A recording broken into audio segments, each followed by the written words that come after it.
नमस्कार, सिटी न्यूजच्या रात्री 10च्या बुलेटिनमध्ये प्रेक्षकांचं मनपूर्वक स्वागत। आज दिनांक 16 नोव्हेंबर 2025 वार रविवार। बातमीची सुरुवात करूया सुविचार मालिने। अडचणीत असताना अडचणीपासून दूर पडणे म्हणजे अजून मोठ्या अडचणीत जाण्यासारखेच आहे। आजचा सुविचार आपण बघितला, आता बघूया बातमीपत्राच्या ठळक बातम्या।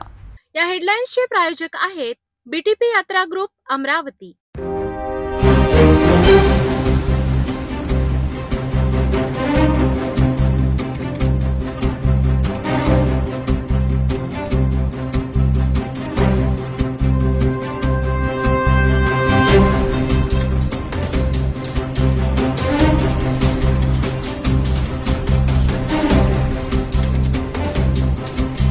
आपण ठळक बातम्या बघितल्या, आता घेऊया छोटासा ब्रेक।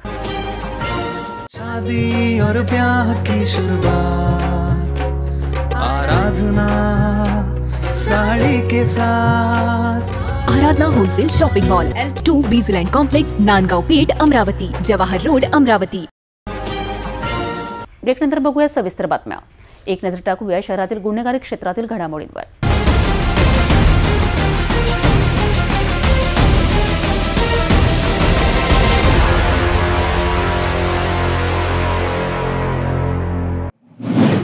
फ्रेजरपुरा पोलीस ठाण्याच्या पथकाने पेट्रोलिंग दरम्यान मिळालेल्या गुप्त माहितीच्या आधारे कारवाई करून हातभट्टी दारू तयार करणाऱ्या महिलेला रंगेहात पकडले आहे।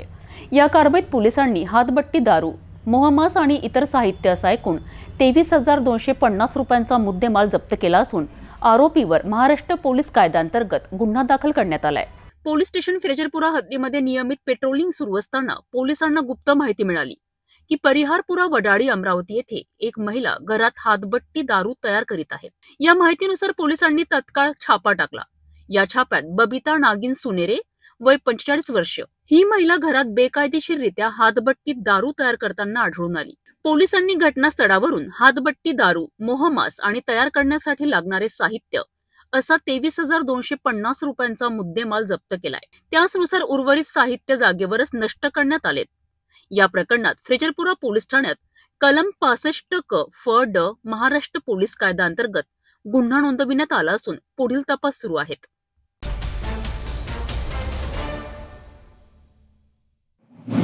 धारणी तालुक्यातील खडतर रस्त्यांमुळे नागरिकांचे हाल होत असताना आता महामार्ग संघर्ष समितीने मोठे पाऊल उचलले आहे। समितीचे अध्यक्ष रोहित श्रीपाल पाल यांनी जिल्हाधिकारी यांना निवेदन देत केंद्रीय मंत्री नितीन गडकरी यांनी हेलिकॉप्टरने नव्हे तर प्रत्यक्ष रस्ता मार्गाने खराब झालेल्या धारणी परतवाडा रोडचा दौरा करावा अशी मागणी केली आहे। गडकरी यांचा मेळघाटातील लवादा येथे दौरा असून यावेळी त्यांनी प्रत्यक्ष परिस्थिती पाहावी अशी नागरिकांची अपेक्षा आहे। धारणी तालुक्यातील दौऱ्यावर 17 नोव्हेंबर रोजी केंद्रीय मंत्री नितीन गडकरी येणार आहेत।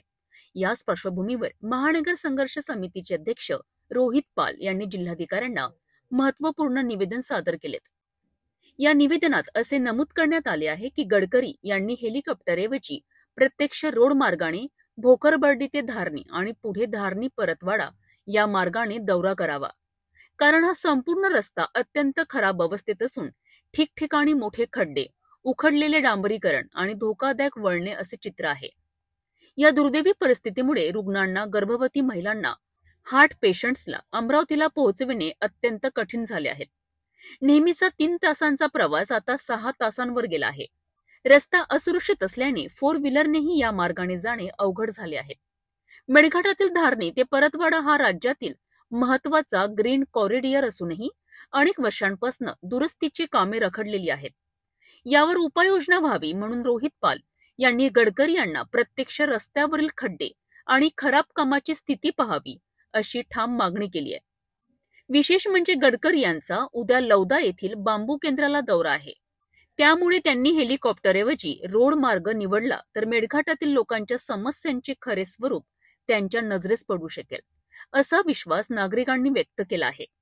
नमस्कार दोस्तों, आज महामार्ग संघर्ष समिति महामार्ग संघर्ष समिति की ओर से कलेक्टर साहब को एक निवेदन दिया है, जिसमें उनसे विनती की है कि 17 तारीख को जो नितिन गडकरी साहब धारनी आ रहे हैं कोठा गांव में, उनसे विनती है कि वह हेलीकॉप्टर से न आते हुए अपने वाहन से रास्ते को देखते हुए धारनी पहुँचे, जिससे रास्ते की जो हालत है कितनी खराब है, कितनी दयनीय हो चुकी है, वो उनको देखने को मिलेंगी, जिस पर से हम रोज़ धारनी हमारे ज़िले में आते हैं, अमरावती आते हैं धारनी से, और उसकी हालत मौजूदा स्थिति में अत्यंत दुर्दैवी है।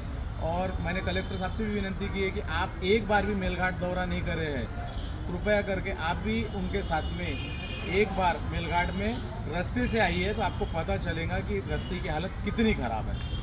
धन्यवाद।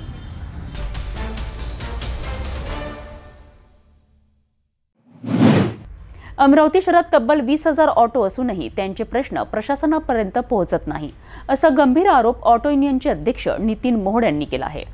शहरात धडक मारणाऱ्या illegal travels buses, overload container आणि अनधिकृत ऑटो यांवर आरटीओ कडून कोणतीही ठोस कारवाई होत नसल्याचा त्यांनी निषेध नोंदविला आहे। सर्वात पहिले की जे या ॲक्सिडेंटमध्ये मृत पावले त्यांना श्रद्धांजली, आणि जे जखमी झाले त्यांना लवकर देव बरो करो ही प्रार्थना। यांनी आरटीओनी खरं म्हणजे आमच्या या शहरामध्ये शहरात आणि जिल्ह्यात पकडून जवळपास 20,000 ऑटो आहेत। म्हणजे आमच्या एवढ्या मोठ्या संख्येने, आणि ते सतत जा-ये करत असतात रस्त्यावर। त्यांच्या युनियनच्या अध्यक्षाला किंवा नेत्याला तुम्ही कळवत नाही, आणि म्हणजे आणि कुठेतरी शहराच्या बाहेर तुम्ही प्रोग्राम घेता। त्या परिपत्रकामध्ये लिहिलं आहे की सायकल रॅली, पथनाट्य किंवा जनजागृती प्रोग्राम, चर्चासत्र असं अरेंज करावं आरटीओने, असे वरून शासनाचे निर्देश असून यांनी एक काहीतरी कर्तव्य, म्हणजे आम्ही काहीतरी केलं बा म्हणून तिथे कुठेतरी नागजिरीच्या इथे केलं आहे। इतके लोक ॲक्सिडेंटमध्ये मरतात। ट्रॅव्हल बसेस ज्या पळतात त्यांच्यावर कारवाई केली म्हणून सांगितलं 5 लाख रुपये देणार। अरे त्या सगळ्या इलिगल आहेत। They are not suppose to pick the passenger and drop the passenger. जो जर कॉन्ट्रॅक्ट कॅरेज परमिट घेऊन चालतात ते, म्हणजे एखाद्याच्या घरी लग्न समारंभ असेल किंवा एखादा मोठा प्रोग्राम असेल किंवा पिकनिक असेल बाहेर, त्याच्यासाठी त्या बसेस आहेत। यांनी सरळ सरळ, आणि तुम्हाला माहिती आहे लुटतात आरटीओला सांगून। म्हणजे दिवाळी, दसरा याच्या वेळेला त्यांच्या तिकीट जवळपास 3-3 हजार, 2,500 हजार रुपयाच्या तिकीटा घेतात। त्याच्यानंतर बाकी आता जी रोड सेफ्टीच्या संदर्भात ट्रकवाले मोठे मोठे कंटेनर आरटीओला ओव्हरलोडचे पैसे देतात, एवढे पैसे देतात कारण त्यांना दंड भयंकर आहे। तर ते 5,000 रुपयाच्या तिकीटमध्ये 5,000 रुपयाचं तिकीट त्यांना दिलं जातं किंवा लॉटरी, आणि ते बरोबर तो त्यांचा कोड आहे। तर ते तो ज्या ट्रककडे तो कोड आहे ना त्याला तुम्ही पास करता, एक एक जिल्ह्याचे पैसे वेगवेगळे। त्याच्यानंतर तुम्ही रस्ते जे आहेत त्या रस्त्यावरून तुम्ही एक 10 टनाचा रोलर फिरवता, पण त्याच्यावरून 70 टनाचे ट्रक जातात। त्याच्यामुळे जास्त ॲक्सिडेंट होतात। आणि ते जे ट्रक जातात किंवा कंटेनर जातात ते रस्त्याच्या उजवीकडून जातात हायवेमध्ये, आणि त्याच्या बाजूने एक स्लो, म्हणजे तो जो मागे ज्याला घाई आहे किंवा कारवाला आहे त्याला अक्षरशः 10 आणि 20च्या स्पीडनी थोड्या वेळापर्यंत जावं लागतं। किती हॉर्न वाजवले तरी बाजूला होत नाही, मग तो बाजूनी काढायला गेला की ॲक्सिडेंट होतो। म्हणजे हे ट्रक 1000 वेळा सांगून नितीन गडकरी म्हणतात ॲक्सिडेंट अरे तुम्ही सर्वात महत्त्वाचं काम तर करा की त्या ट्रकवाल्यांना आणि कंटेनरवाल्यांना डावीकडेनच चालवायला लावा, उजवीकडे दिसले की त्यांना फाईन मारा। रस्ता सिक्युरिटी जी आहे डिपार्टमेंट महाराष्ट्र शासनाच्या अंतर्गत आहे, ते ट्रॅफिक जे सुरक्षा ट्रॅफिक तुमच्या इथे जे नाके आहेत त्याला कंपल्सरी तुम्हाला ॲम्ब्युलन्स ठेवणं आवश्यक आहे। तिथे ॲम्ब्युलन्स नसते, मुतली खरं बरोबर नाहीत, सगळे पैसे खायचे धंदे आहेत। इतके रस्ते खराब झाले आहेत, तुम्ही सांगतो की त्या रस्त्यावरून ते काढता ॲक्सिडेंट होतात। हे जळतात बसेस, त्या बसेस जळतात, त्याच्यावर काही इन्स्पेक्शन नाही, त्याचं कधी त्याचे परमिट नसतं, त्यांना दरवेळेला परमिट वेगळं काढावं लागतं। विदाऊट परमिटचे बसेस चालतात। हे सगळी बजबजपुरी आहे। आणि तुम्ही प्रोग्राम घेता, विक्टीम किती लोक मरतात या महाराष्ट्रामध्ये दरवर्षी 13 ते 14,000 कॅज्युअलिटी म्हणजे फेटल ॲक्सिडेंट, आणि हजारो लोक त्याच्यामध्ये इंजर्ड होतात। इन्शुरन्स कंपन्या ज्या आहेत तुम्हाला सांगतो की ह्या सगळ्या पैसे खाऊ कंपन्या झाल्यात। पहिले 4 कंपन्या इन्शुरन्स काढत होते, आता 1,200 कंपन्या झाल्या, जास्तच त्या इन्शुरन्स काढतात। कारण फक्त टेक आहे, गिव काहीच नाही। एखादा ॲक्सिडेंट झाला तर ते इतके त्रास देतात कंपनीवाले, त्याला क्लेमच देत नाही। ऑटोवाल्यांकडून मी मागे पृथ्वीराज चव्हाण असताना बोललो होतो की आमच्या ऑटोवाल्यांकडून, आजपासून हे 15 वर्षापूर्वीची गोष्ट, की आमच्या ऑटोवाल्यांकडून तुम्ही दरवर्षी 42 लाख, तेव्हाची गोष्ट, आता तर जवळपास ती रक्कम जवळपास 100 कोटीच्या वर गेलेली आहे. आणि आम्हाला तुम्ही ज्या वर्षी 42 कोटी आमच्याकडून घेतले, त्यावर्षी टोटल क्लेम फक्त 8 लाखाचा दिला. म्हणजे तुम्ही पूर्ण 42 कोटी रुपये त्या इन्शुरन्स कंपनीच्या घसात घातले. आणि जोपर्यंत इन्शुरन्स काढत नाही तोपर्यंत तुम्ही पासिंग करत नाही. म्हणजे सगळेच लागेबंदे झालेले आहेत. म्हणून आणि RTOला समजायला पाहिजे की कोणाला बोलवायला पाहिजे. ट्रक असोसिएशनच्या लोकांना बोलवलं नाही. तुम्ही त्यांना लेखी पत्र द्या. ट्रक असोसिएशनचा पण मी अध्यक्ष आहे, मला तुम्ही पत्र द्या. ऑटो युनियनचा मी संस्थापक आहे, आम्हाला पत्र द्या, बोलवा. फोन करून नाही, तुम्हाला फक्त तो काहीतरी दाखवायचे 1-2 फोटो काढून की बा आम्ही असा प्रोग्राम केला, म्हणजे करतोय म्हणून काय थातूर मातूर. अरे सगळ्यात मोठा गहन प्रश्न आहे, किती लोक मरतात आणि त्याला you are not taking it seriously. म्हणजे लोक जनजागृती करायला पाहिजे की कशी गाडी चालवायला पाहिजे, कसा U-टर्न मारायला पाहिजे. माझे ऑटोवाले पण कधी कधी शिस्त तोडतात, त्यांना मी बोलतो. त्याच्यानंतर अनधिकृत ऑटो जे बाहेरून आलेले आहेत, जे तिथे डिस्कार्ड झाले, ते इथे चालतात आणि जे बिचारे 20-20, 25-25 वर्ष झाले ऑटो चालवतात, त्यांना त्यांचे धंदे हे लोक करतात पैसे देऊन वगैरे, त्यांच्यावर कारवाई करा ना. मी कधीच म्हणत नाही. RTOला मी सांगितलं की जोपर्यंत अतिशय अति करत नाही ऑटोवाला, तोपर्यंत तुम्ही त्याच्यावर कारवाई करू नका. पण जो जर जास्तच हे करत असेल तर तुम्ही निश्चित कारवाई करा. आणि मी RTOला विचारा की I never interfere in their matter. आणि दुसरी गोष्ट, आज तुम्ही शहरामध्ये, अमरावती शहरात 7,500 ऑटो आहेत आणि त्यांचे स्टॉप जे आहेत ते सर्वच्या सर्व दुकानदारांनी आणि तिथे येणाऱ्या गिरायकांनी केलेले आहेत. आणि आम्हाला दिलेले स्टॉप 55 स्टॉप हे 4,000 ऑटो असताना दिलेले आहेत. आणि आता माझे ऑटो दुप्पट झाल्यावर सुद्धा आमची स्टॉपची संख्या वाढवली नाही आणि आम्हाला चार्ज. आणि दुकानदारांची संख्या आधी 2 लाख व्हेकल होत्या, 6 लाख व्हेकल झाले आहेत अमरावती शहरामध्ये दुकानदाराच्या स्कूटर. आणि त्यामुळे तो बाजूला उभा राहतो, त्याला चार्ज मारतो. आणि फेरीवाल्यांनी पूर्ण अतिक्रमण करून गेलेलं आहे. म्हणजे तुम्ही मग तो असा चांगला ॲक्सिडेंट होतात छोटे मोठे. मुलींना वगैरे मुलींना बोलवायला पाहिजे, खास करून मुलींच्या हातात आता तुम्ही स्पीडच्या मोटरसायकली की स्कूटर दिलेल्या आहेत, त्या कशा चालवतात आणि किती मेल्या आहेत तुम्ही बघा तरुण मुली. म्हणून ह्या सेफ्टीसाठी तुम्ही गव्हर्नमेंट चांगला उद्देशाने कार्यक्रम राबवायला होते, त्याची जनजागृती तुम्ही करत नाही. रस्ता सुरक्षा सप्ताह सुद्धा असं थातूर मातूर काहीतरी करून तुम्ही गुंडाळून टाकता, हे चुकीचं आहे. म्हणून मी ह्या अशा कार्यक्रमाचा निषेध करतो. तिथे जे काही प्रोग्रामला येतील ते सर्व RTO ऑफिसर किंवा ट्रॅफिक ऑफिसर असणार आहे. आणि 1-2 रस्त्यावर जे पकडलेले, ढाब्यावर जे पकडलेले 2-3 ड्रायव्हर असतील किंवा त्या गावातले कर्मचारी वगैरे आणून एक संख्या. कशी जनजागृती होणार आहे? तुम्ही शाळेमध्ये वगैरे शाळेच्या लोकांना बोलवा ना. कसे शाळेच्या लोकांना बोलवा, शाळेच्या प्रिन्सिपलला बोलवा. तुम्ही शहराच्या आतमध्ये प्रोग्राम घ्या जेणेकरून लोक जाऊ शकतील. आता त्या नागझिरीला कोण जाणार आहे तिथे? मला सांगा, 15-20 किलोमीटर. काहीतरी मूर्खासारखे कामं करतात, त्याचा आम्ही टोटली निषेध करतो. आणि अशा RTO अधिकाऱ्यांवर कारवाई करा अशी मागणी करतो. बघा, जेवढे ॲक्सिडेंट होतात जास्ती करून ते मेन हायवेवर आणि किंवा स्टेट हायवेवर होतात. तिथे काय झालेलं आहे, पंक्चर ज्याला म्हणतो किंवा T पॉईंट्स असतात, तिथे राईट टर्न घेताना किंवा लेफ्ट टर्न घेताना ते समोरच्या गाडीचा विचार करतं. एक. दुसरी गोष्ट, डाव्या बाजूनी ट्रकनी चालवायला पाहिजे. ST सुद्धा, ST वाले सगळ्यात नालायक, ते तर राईट साईडनीच ST चालवतात अगदी 60-70च्या स्पीडनी. मग तो कारवाला जो आहे तो बाजूनी जायला लागतो, समोरून ट्रक येतो किंवा दुसरं वाहन येतं आणि ते ॲक्सिडेंट होतं.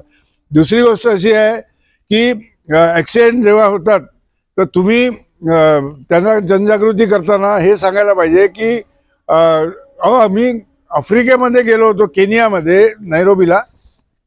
एवढ्या अडाणी लोक तिथे आणि मागासलेले देश असून सुद्धा ट्रॅफिकचे नियम, हॉर्न मला दिसला नाही पूर्ण 8 वर्षामध्ये, 8 दिवसामध्ये तिथे एक हॉर्न दिसला नाही. आणि जर एखाद्या गल्लीतून एक जण आला तर तो थांबतो, पूर्ण ट्रॅफिक क्लिअर होईपर्यंत तो रस्ता पण क्रॉस करत नाही. इथे यांनी ही जागृती द्यायला पाहिजे की पहिले जो मेन रोडवरून जातो त्याला प्राधान्य द्यायला पाहिजे. तो मधल्या रस्त्यावर सटकन T पॉईंटवरून घुसायला बघतो आणि तिथून आलेला ट्रक चिरडला जातो. असेच ॲक्सिडेंट होतात. म्हणून तुम्ही RTOनी कोणाला जनजागृती पेपरमध्ये द्या, पेपरात जाहिरात द्या की असं हे नियम पाळा, डाव्या बाजूनी चाला, स्पीड ब्रेकर आला की तुम्ही थांबवा, लेन कटिंग. तुम्ही एवढे गव्हर्नमेंट खर्च करून त्याला पट्टे मारतात रस्त्याला या साईडला आणि मध्ये तुम्ही लेन कटिंगचे, ती लेन कटिंग सर्रास तुम्ही हे करताना दिसतं. त्यामुळे ही जनजागृती, ही आजचा प्रोग्राम फार सुंदर आहे, पण हा प्रोग्राम शहराच्या आतमध्ये मोठ्या प्रमाणात व्हायला पाहिजे. पुढच्या वर्षी तरी ही चूक सुधारावी असं माझं विनंती आहे. 10 टन क्षमतेपेक्षा रस्त्यावरून 70 ते 80 टन वजनाचे ट्रक धावत आहेत. आरटीओ अधिकाऱ्यांना पैसे देऊन ओव्हरलोड वाहनांना सोडलं जातं. इन्शुरन्स कंपन्या फेक काम करीत आहेत. सरकार जनजागृती कार्यक्रम राबवतं, परंतु अंमलात मात्र काहीच नाही, अशी सलग आरोपांची मालिका मोहोड यांनी केली आहे. तसेच रस्ते वाहतूक बळींसाठी जागतिक स्मृती दिन साजरा केला जात असताना ऑटो युनियनलाही सहभागी करण्याची गरज होती. शाळांमध्ये जाऊन वाहतूक जनजागृती करायला हवी होती, परंतु आरटीओ याकडे दुर्लक्ष करत असल्याचा त्यांनी जाब विचारला आहे.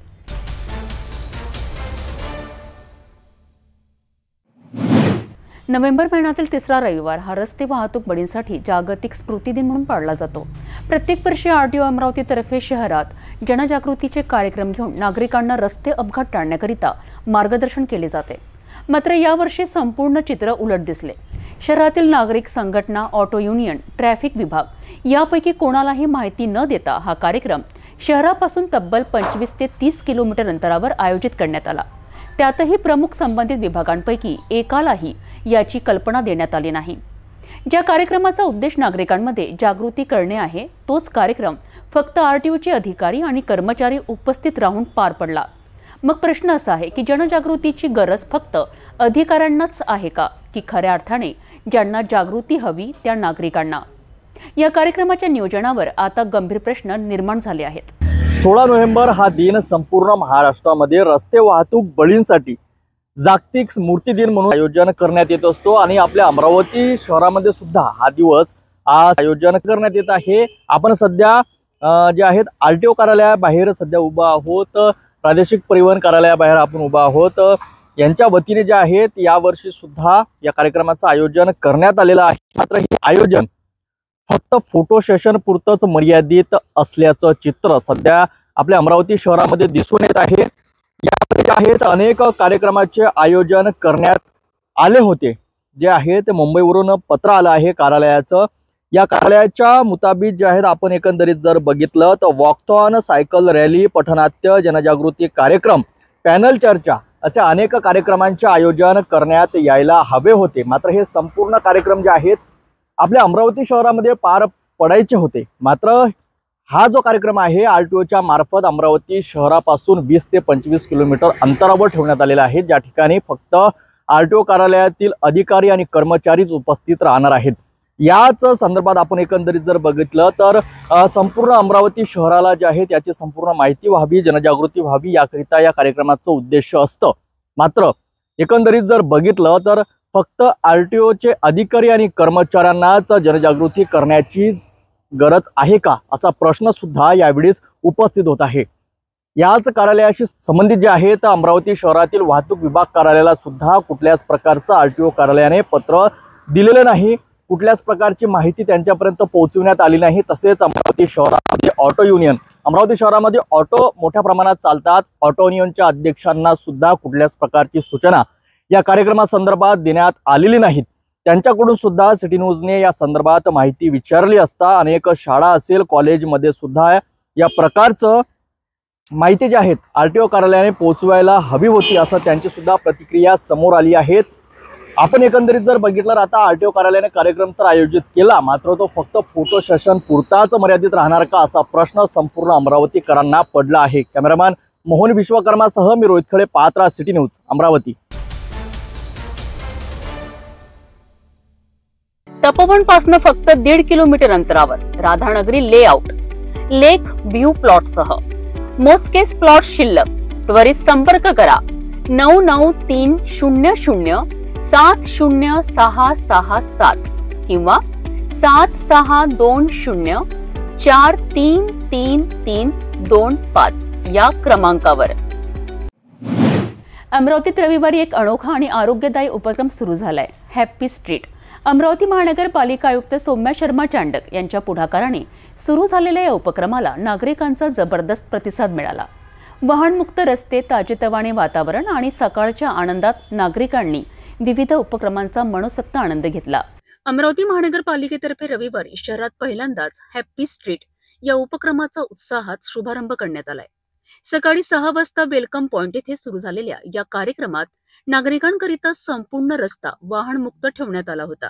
हॅपी स्ट्रीटचा उद्देश शहरातील नागरिकांना प्रदूषणमुक्त वातावरण, वाहनांचा त्रास नसलेली मोकळी जागा आणि सकाळच्या शांत आनंददायी हवेत व्यायाम करण्याची संधी उपलब्ध करून देणे हा होता. या उपक्रमात yoga, Zumba, cycling, running, skating, दोरी उड्या, पारंपरिक खेळ, कलात्मक उपक्रम, संगीत, फिटनेस ट्रेनिंग अशा अनेक उपक्रमांचा समावेश होता. कुटुंबासह आलेल्या नागरिकांनी भरभरून सहभाग नोंदविला आणि परिसर खऱ्या अर्थाने हॅपी स्ट्रीटमध्ये बदलला. झुंबा ग्रुप, राज डान्स फिटनेस स्टुडिओचे प्रशिक्षक तसेच झिरो सून्स क्लब यांनीही आपल्या प्रस्तुतीने वातावरण अधिक रंगतदार केलेत. महानगरपालिका आयुक्त सौम्या शर्मा चांडक यांच्या नेतृत्वाखाली सुरू झालेला हॅपी स्ट्रीट उपक्रम शहराच्या संस्कृतीचा भाग बनेल असा विश्वास व्यक्त केला जात आहे.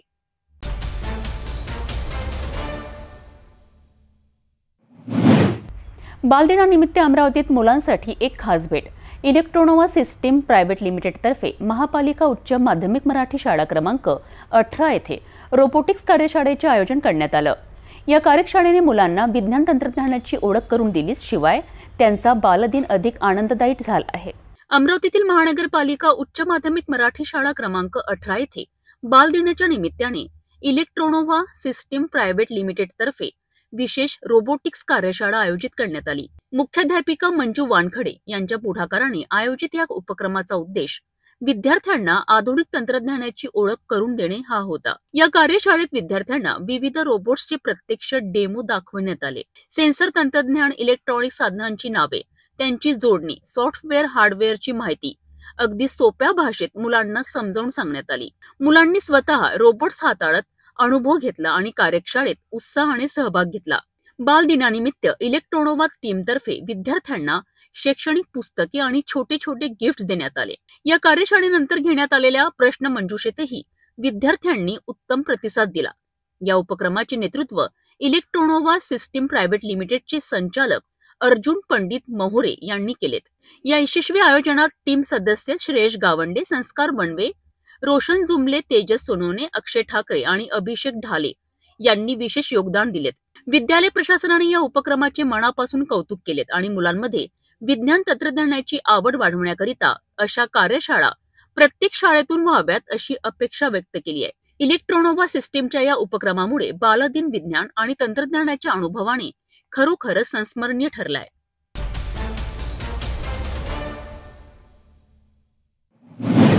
तिवसा बसस्थानकाजवळ भरधाव दुचाकीने एका व्यक्तीला जोरदार धडक दिल्याने त्यांचा जागीच मृत्यू झाला असून एका मुलीची प्रकृती गंभीर आहे. या धडकेनंतर दुचाकीला अचानक पेट लागल्याने ती पूर्णपणे जळून खाक झाली आहे. ही दुर्घटना 16 नोव्हेंबरच्या दुपारी 3 वाजताच्या सुमारास घडली आहे. 16 नोव्हेंबरच्या दुपारी तिवसा बसस्थानकासमोर एक भीषण अपघात घडलाय. अमरावतीवरून नागपूरच्या दिशेने जाणारी दुचाकी अचानक महामार्ग ओलांडणाऱ्या एका व्यक्तीवर आदळली. या धडकेत 53 वर्षीय संजय नामदेव पाटील राहणार शेंदूरजना माहोर यांचा घटनास्थळीच मृत्यू झालाय. दुचाकीवर नागपूरच्या दिशेने निघालेली लक्ष्मी चौरागडे वय 17 वर्षीय राहणार नागपूर ही गंभीर जखमी झाली असून तिची प्रकृती चिंताजनक असल्याने तिला तातडीने अमरावती जिल्हा रुग्णालयात हलविण्यात आले आहे. अमरावती येथील 18 वर्षीय दुचाकीस्वार राजेंद्र मोरे हा किरकोळ जखमी झाला आहे. या धडकेनंतर संजय पाटील यांना काही अंतरापर्यंत फरफटत नेण्यात आल्याने दुचाकीने अचानक पेट घेतला आणि ती क्षणातच जळून खाक झाली. घटनास्थळी नागरिकांनी गर्दी केली होती, तर तिवसा नगर पंचायतच्या अग्निशमक दलाने आगीवर नियंत्रण मिळवलेत. घटनेची माहिती मिळताच तिवसा पोलीस ताबडतोब घटनास्थळी दाखल झालेत आणि पंचनामा सुरू केला. याबाबत अधिक तपास तिवसा पोलीस करीत आहेत.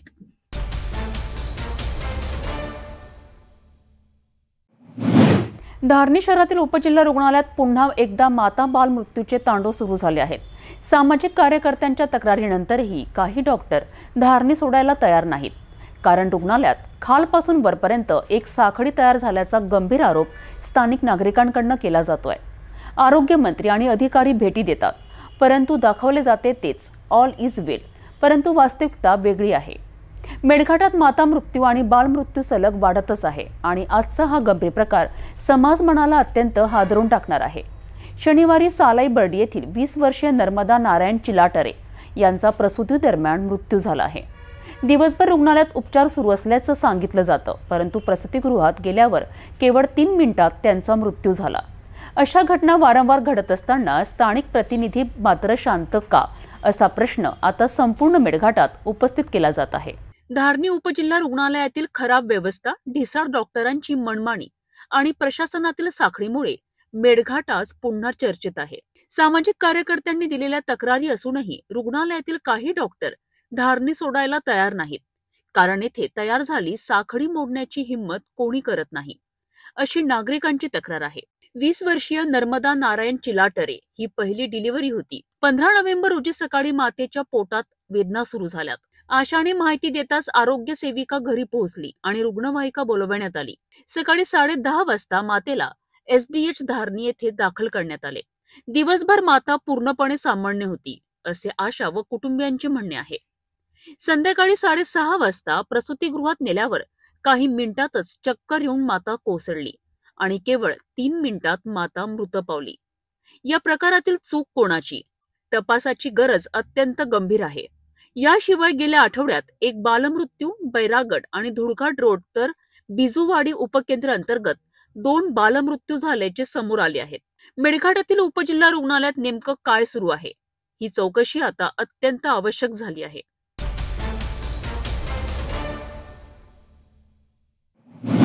अचलपूर नगर परिषदेत निवडणुकीची रंगत वाढू लागली आहे. नगराध्यक्ष पदाकरिता उमेदवारांच्या हालचालींना वेग आला असून अवर्ग नगरपालिकेच्या निवडणुकीत भाजपकडून रुपाली अभय माथणे यांचं नाव सर्वात पुढे असल्याची माहिती भाजप नेते गजानन कोल्हे यांनी सिटी न्यूजला दिली आहे. या दरम्यान शनिवारी अचलपूर नगराध्यक्ष पदाकरिता 3 उमेदवारांकडून 5 नामनिर्देशन पत्र दाखल करण्यात आली आहेत. तसेच नगरसेवक पदाकरिता विविध प्रभागातून 56 नामनिर्देशन पत्र दाखल झाली आहेत. शहरात राजकीय वातावरण तापू लागले असून सर्वच पॅनल्स आपली ताकद दाखवण्याच्या तयारीत आहेत. अचलपूर नगर परिषदेच्या नगराध्यक्ष पदाकरिता नामांकन प्रक्रियेत चांगलीच गर्दी पाहायला मिळाली. भारतीय जनता पक्षाकडून नगराध्यक्ष पदासाठी रुपाली अभय माथणे यांनी नामांकन पत्र दाखल केलं आहे, अशी माहिती भाजप नेते गजानन कोल्हे यांनी सिटी न्यूजला दिली आहे. नगराध्यक्ष पदाकरिता 3 उमेदवारांनी एकूण 5 नामनिर्देशन पत्र दाखल केली आहेत. यामध्ये सरवत अंजुम मोहम्मद साजिद MIM व अपक्ष, नुरुस सबह एहतेशाम नबील भारतीय राष्ट्रीय काँग्रेस व अपक्ष, शबाना बानो गुल हुसेन MIM व अपक्ष. या दरम्यान नगरसेवक पदाकरिता एकूण 56 नामनिर्देशन पत्र दाखल करण्यात आली आहे. प्रभाग क्रमांक 1 ते प्रभाग क्रमांक 20 पर्यंत विविध पक्षांचे उमेदवार अपक्ष, मनसे, शिवसेना, काँग्रेस, प्रहार जनशक्ती पक्ष, भाजप यांच्या अर्जाची नोंद झाली आहे. यामध्ये प्रभाग 3, 6, 7, 10, 11, 12, 15, 17, 18, 19, 20 या प्रभागात मोठी स्पर्धा उद्भवणार असल्याचे चित्र आहे. अनेक प्रभागात अपक्ष उमेदवारांची संख्या लक्षणीय दिसत आहे. प्रहार जनशक्ती पक्षाकडून अचलपूर नगराध्यक्ष पदाकरिता सारिका अनिल पिंपळे यांना उमेदवारी जाहीर करण्यात आली आहे. यामुळे निवडणुकीत तिरंगी लढत होण्याची शक्यता अधिक बळावली आहे. अचलपूरमध्ये निवडणुकीचे वातावरण तापले असून सर्व पक्षांनी आपल्या प्रचार योजनांना वेग दिला आहे. अचलपूर नगरपालिकेची सार्वत्रिक निवडणूक शासनाने जाहीर केली. दिनांक 10 पासून ते 17 पर्यंत नामनिर्देशन अर्ज लोकांना सादर करायचे आहे. नामनिर्देशन अर्ज सेतूमध्ये ऑनलाईन भरल्यानंतर त्याची प्रिंट घेऊन त्यांनी ती या ठिकाणी सादर करायची आहे. 20 प्रभाग आहेत. 20 प्रभागामध्ये महिला आरक्षण असेल, अनुसूचित जातीचं आरक्षण असेल, नामात्र असेल, STचं आरक्षण असेल, या सगळे आरक्षण आहेत. प्रभागने आरक्षण बाहेर जाहीर करण्यात आलेलं आहे. त्याप्रमाणे लोकांनी अर्ज भरायचा आहे. अर्जासोबत आवश्यक डॉक्युमेंटमध्ये महत्त्वाचं आरक्षण जागेवर जर निवडणूक लढवायची असेल त्याला जातीचा दाखला आणि जात पडताळणी प्रमाणपत्र जोडायचं आहे. जात पडताळणी प्रमाणपत्र नसेल तर जात पडताळणी समितीकडे त्यांनी अर्ज सादर केल्याची पोस्ट त्यांना जोडायची आहे. अर्ज सादर करण्यासाठी अचलपूर येथील नगरपालिकेच्या सभागृहात व्यवस्था केलेली आहे. दुपारी 3 वाजेपर्यंत अर्ज दररोज 17 तारखेपर्यंत घेण्यात येतील. त्याची नामनिर्देशन फी सर्वसाधारणसाठी 3000 रुपये व राखीव प्रवर्गासाठी महिलांसाठी 1500 रुपये निश्चित करण्यात आली आहे. अर्ज 17 तारखेपर्यंत स्वीकारल्यानंतर 18 तारखेला त्याची छाननी आहे. आणि विड्रॉल झाल्यानंतर 26 तारखेला चिन्ह वाटप होतील. प्रत्यक्ष मतदान 2 तारखेला होईल. अचलपूर शहरातील 112 मतदान केंद्रावर सकाळी 7:30 वाजल्यापासून सायंकाळी 5:30 वाजेपर्यंत मतदान होणार आहे. आणि सर्व मतदान झाल्यानंतर कल्याण मंडपम या ठिकाणी सर्व EVM स्वीकारल्या जातील. त्याच ठिकाणी ते स्टोअर केल्या जातील. त्या ठिकाणी आम्ही स्ट्रॉंग रूम तयार केली आहे. आणि दुसऱ्या दिवशी सकाळी म्हणजे 3 तारखेला सकाळी 10 वाजल्यापासून मतमोजणीला सुरुवात होईल आणि साधारणतः दुपारनंतर निकाल यायला सुरुवात होते. यामध्ये जी अनामत रक्कम आहे ती अनामत रक्कम रोख स्वरूपात स्वीकारण्यात येत आहे. ते डिजिटल स्वरूपात म्हणजे बारकोडला किंवा असं ऑनलाईन नाही घेण्यात येणार नाही. शासनाने किंवा निवडणूक आयोगाने राज्य निवडणूक आयोगाने रोख स्वरूपात अनामत रक्कम स्वीकारण्याचे सूचना केलेल्या आहे, डायरेक्शन दिलेले आहे. त्याप्रमाणे ती रोख स्वरूपातच लोकांना जमा करावी लागेल. एकूणच जे EVM मध्ये जे मतदान होणार आहे ते मतदान ज्या मतदाराने मतदान केलेलं आहे त्याला त्याची माहिती मिळणार का की मी या उमेदवाराला, या चिन्हाला, या पक्षाला मतदान केलं? नाही. EVMची जी मतदानासाठी ज्या EVM उपलब्ध झाल्या आहेत त्याच EVMवर मतदान होणार आहे. एक शेवटचा प्रश्न, या संपूर्ण क्रियेमध्ये एकूणच उमेदवारांना प्रचाराचा किती वेळ भेटत, किती कालावधी आहे, कोणत्या तारखेपासून कोणत्या तारखेला? आता 26 तारखेला चिन्ह वाटप झाल्यानंतर 30 तारखेला सायंकाळी 5 वाजेपर्यंत रात्री 10 वाजेपर्यंत त्यांना प्रचार करता येणार आहे. आणि 26 ते 30 असा एवढाच त्याला प्रत्यक्ष प्रचाराचा कालावधी मिळणार आहे. जर ऑनलाईनची प्रक्रिया कुठे कुठे रखडते, कधी कधी साईट बिझी येते, कधी कधी सर्व्हर डाऊन असते, अशा स्थितीमध्ये ऑफलाईनसुद्धा अर्ज घेणं नाही. सध्या तरी कोणत्या प्रकारची अडचण नाही. ऑनलाईन लोकांना भरण्यासाठी कोणतीही अडचण आतापर्यंत आलेली नाही. सुरळीतपणे सर्व ऑनलाईन अर्ज भरणं सुरू आहे. आदर्श आचारसंहितेचं पालन व्हावं, त्याचा भंग होऊ नये म्हणून काय संदेश नाही? यासाठी पथक तयार करण्यात आलेले आहे आणि ही आदर्श आचारसंहितेचा भंग होणार नाही यासाठी आम्ही सर्व लक्ष ठेवून आणि जर कुठे असं काही होत असेल तर लगेच त्याच्या प्रतिबंध करण्यात येत आहे, त्याच्याविरुद्ध कारवाई करण्यात येत आहे. धन्यवाद.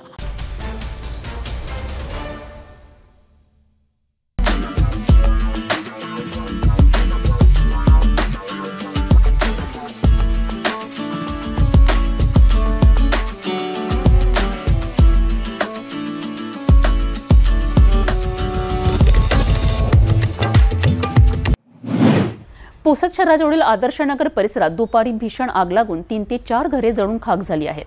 आगीने काही क्षणातच रौद्ररूप धारण करत संपूर्ण परिसराला वेढा घातला. पुसद अग्निशामक दलाच्या तातडीने हस्तक्षेपामुळे आग आटोक्यात आणण्यात यश आले असून सुदैवाने कुठलीही जीवितहानी झाली नाही. घरगुती साहित्य आणि फर्निचरचे मोठ्या प्रमाणावर नुकसान झाले आहेत. आगीचे कारण मात्र अद्याप अस्पष्ट आहे. स्थानिक नागरिक आणि अग्निशामक दल मिळून बचाव कार्य सुरू आहेत. पुसद शहरापासून अवघ्या 2 किलोमीटर अंतरावर असलेल्या आदर्शनगर परिसरात दुपारी अचानक भीषण आग लागली. अल्पावधीतच आगीने 3 ते 4 घरांना कवेत घेत रौद्ररूप धारण केले. घरातील लाकडी साहित्य, कपडे, फर्निचर आणि इतर वस्तूंना क्षणात ज्वाळांनी भस्मसात केलेत. या घटनेची माहिती मिळताच पुसद अग्निशामक दलाचा ताफा तातडीने घटनास्थळी दाखल झाला. दमकल कर्मचाऱ्यांनी शर्थीचे प्रयत्न करून आगीवर नियंत्रण मिळवलेत आणि मोठी दुर्घटना टळली. सुदैवाने या घटनेत कोणतीही जीवितहानी झाली नाही. स्थानिक नागरिकांनीही धावपळ करत बचाव कार्यात मदत केली. मात्र आगीत मोठ्या प्रमाणात साहित्य जळून खाक झाले असून हजारो रुपयांचे आर्थिक नुकसान झाल्याची प्राथमिक माहिती आहे. आग नेमकी कशामुळे लागली त्याची चौकशी सुरू असून पोलीस आणि अग्निशामक दलाने पंचनामा प्रक्रिया सुरू केली आहे.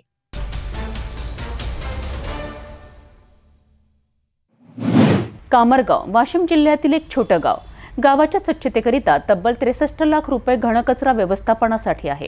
परंतु आजही गावात कचरा कुंडी नाही. सांडपाणी रस्त्यावर आणि नागरिकांच्या आरोग्यावर धोका. माहिती अधिकाराखाली विचारलेला प्रश्न, परंतु ग्रामपंचायतीकडून उत्तरे गायब. ऑडिट झाले, समिती बनवली असं सांगितलं, परंतु प्रत्यक्षात काहीच नाही. खरंच 63 लाख कुठे गेलेत? वाशिम जिल्ह्यातील कामरगाव ग्रामपंचायतीला घनकचरा व्यवस्थापनासाठी 63 लाख रुपयांचा निधी प्राप्त झाला होता. या निध्यामधून गावात कचरा कुंडी, डस्टबिन, कचरा संकलन, ट्रेंचिंग ग्राउंड, सांडपाणी व्यवस्थापन अशा कामांची अपेक्षा होती. मात्र वास्तव अगदी उलट दिसत आहे. गावात एकही कचरा कुंडी नाही. मार्केट भागात सुद्धा डस्टबिन उपलब्ध नाहीत. रस्त्यांवर सांडपाणी साचलेले, कचऱ्यांचे ढिगारे वाढत असून रोगराईचा धोका वाढलाय. 9 जून रोजी नागरिकांनी आरटीआय अंतर्गत 63 लाख निधीचा पूर्ण तपशील, कोणती कामे झाली, किती खर्च झाला याची माहिती मागितली. परंतु आजपर्यंत ग्रामपंचायत सचिव यांना माहिती दिलेली नाही. आरटीआय साठी फोन कॉल्स, अर्ज, मागणी सर्व करण्यात आली, परंतु कोणतीही प्रतिक्रिया नाही. वरिष्ठ अधिकाऱ्यांशी संपर्क साधला असता त्यांनी समिती स्थापन केली आहे असे सांगितले, परंतु ना समिती ग्रामपंचायतीला आली, ना तपास सुरू झाल्याचे कोणतेही चिन्ह दिसलेत. 2 वेळा ऑडिट झाले तरी कामे अपुरीच आहेत. यामुळे गावात चर्चा आहे की घनकचरा निधीमध्ये घोटाळा आणि भ्रष्टाचार झाला असावा. आजही गावातील रहिवासी सांडपाणी, कचरा आणि अस्वच्छतेमध्ये जगत आहेत आणि प्रश्न विचारला तर उत्तर येत नाही. 63 लाख गेले कुठे, काम कोणते झाले आणि जबाबदार कोण? नमस्कार, आपण वाशिम जिल्ह्यातील कांबरगावमध्ये आलेलो आहोत आणि घनकचरा व्यवस्थापन हे केंद्र सरकार आणि महाराष्ट्र सरकार हे लाखो रुपये खर्च करत आहे आणि केंद्र सरकार हे 60% निधी देत आहे आणि महाराष्ट्र सरकार 40%. अशा मिळून प्रत्येक ग्रामीण भागामध्ये व शहरीकरणमध्ये घनकचरा व्यवस्थापनमध्ये ग्रामपंचायतला मोठ्या प्रमाणात निधी उपलब्ध झालेला आहे. तसाच कांबरगावमध्ये सुद्धा 63 लाख रुपये याचा निधी आलेला आहे आणि घनकचरा व्यवस्थापनमध्ये कचराकुंडी असो किंवा ओला कचरा, सुका कचरा असा भरपूर प्रकारचं तिथली अलग अलग व्यवस्थापन हे करण्यात येते, परंतु कांबरगाव ग्रामपंचायतमध्ये असं कुठलंही दिसून येत नाही आहे. आपण बघू शकता इथे कचरा बघा भरपूर मोठ्या प्रमाणात आहे आजूबाजूने. त्यानंतर इकडे दुर्गंधीसुद्धा खूप मोठ्या प्रमाणात गावाच्या वास हवेद्वारे होत आहे. त्यामुळे 63 लाख रुपयाचा निधी इथे आलेला आहे. आम्ही सदर माहिती या संदर्भात ग्रामपंचायतला मागितली होती, परंतु खास माहिती आम्हाला देण्यात आलेली नाही आणि गावातील नागरिक या दुर्गंधीला व सर्व गावातील नाली असो, शौचालय असो, त्यानंतर निधी जो आलेला आहे त्या संदर्भात कुठलंही काम झालेलं नाही असं दिसून येत आहे. आणि 2 वेळा इथे ऑडिटसुद्धा झालेली आहे वरिष्ठ अधिकाऱ्यांची. ऑडिटमध्ये नेमकं अधिकारी चेक काय करतात आणि काय बघून जातात हा देखील एक प्रश्न इथं उपस्थित होत आहे. चहा पाणी घेऊनच अधिकारी निघून जातात का? त्यामुळं हा मोठा प्रश्न एक निर्माण होत आहे.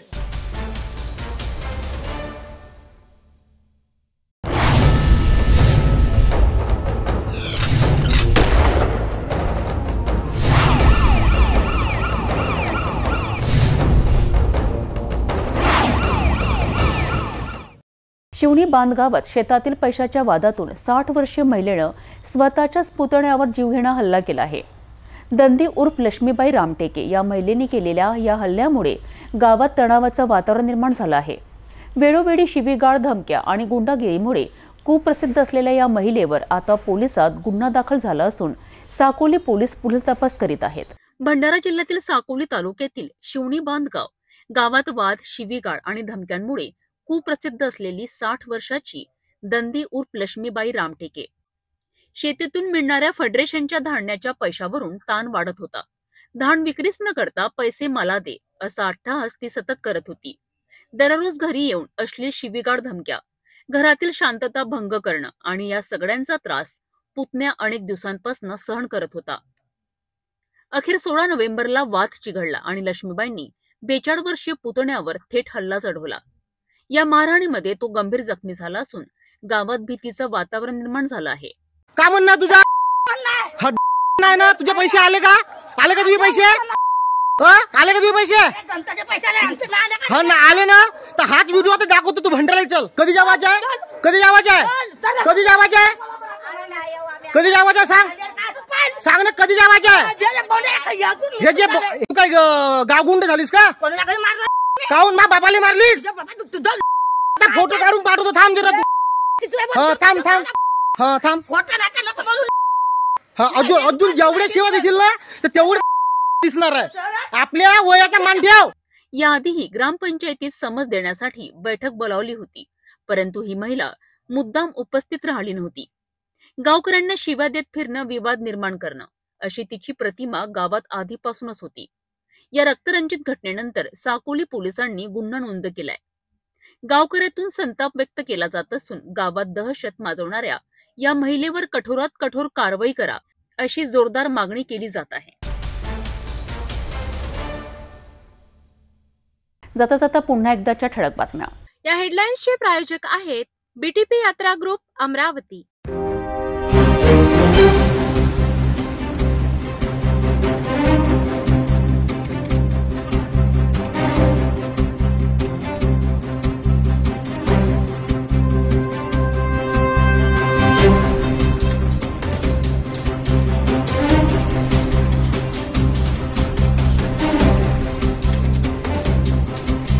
आपण आता सिटी चॅनल आपल्या टीव्हीवरही बघू शकता. यामध्ये next channel 117, Jio channel 872, GTPL channel 73, Fastway channel 256 वर बघू शकाल.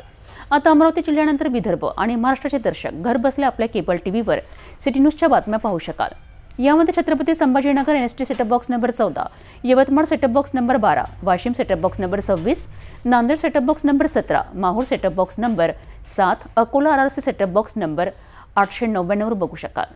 लवकरच आम्ही आपल्यापर्यंत पोहोचणार आहोत. जर आपल्या टीव्हीवर सिटी न्यूज चॅनल दिसत नसेल तर आपण आपल्या केबल ऑपरेटर संपर्क करावा.